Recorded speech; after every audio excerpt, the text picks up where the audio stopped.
India TV 9 news Maharashtra. ग्रामीण police दलाच्या वतीने बार्शीतील मोहसिन साबीर तांबोळी व त्याच्या टोळीतील सदस्यांच्या विरोधात येथील पोलीस निरीक्षक हद्दपार करण्याविषयीचा प्रस्ताव वरिष्ठ कार्यालयाला सादर केला होता। त्यानुसार ग्रामीणचे पोलीस अधीक्षक अतुल कुलकर्णी यांनी या सराईत गुन्हेगारांच्या टोळीला 1 वर्षाकरता हद्दपारीची कारवाई केली आहे। हद्दपारीच्या कारवाईत टोळीतील टोळी प्रमुख मोहसिन साबीर तांबोळी याच्यासह शाहबाज जहांगीर शेख, इब्राहिम राज अहमद शेख, अखिल इब्राहिम सय्यद असे सर्वजण बार्शी शहरातील आहेत।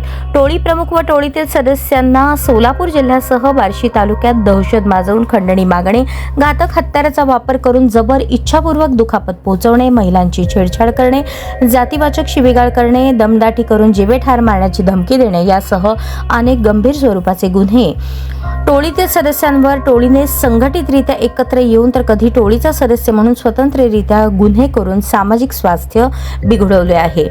सर्वजण दहशत निर्माण करत होते, त्यामुळे त्यांच्यात सुधारणा प्रतिबंधात्मक कारवाई करून देखील सुधारणा होत नव्हती।